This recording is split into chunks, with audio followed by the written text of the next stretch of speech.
কি জানেন, ছোট্ট এই পেয়ারা ফলটির ভিতরে লুকিয়ে আছে অসাধারণ পুষ্টিগুণ।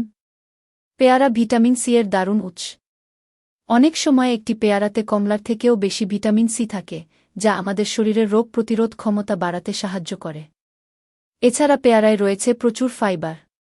তাই নিয়মিত পেয়ারা খেলে হজম শক্তি ভালো থাকে এবং কোষ্ঠকাঠিন্য কমে।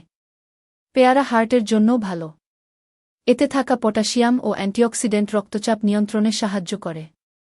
আর যারা ওজন কমাতে চান তাদের জন্য পেয়ারা একটি আদর্শ ফল। কারণ এতে ক্যালোরি কম কিন্তু পুষ্টি অনেক বেশি। তাই প্রতিদিনের খাবারের তালিকায় একটি পেয়ারা রাখুন আর সুস্থ থাকুন প্রাকৃতিক পুষ্টিতে। ছোট ফল কিন্তু উপকারিতা অনেক, এই হল পেয়ারার আসল শক্তিগু।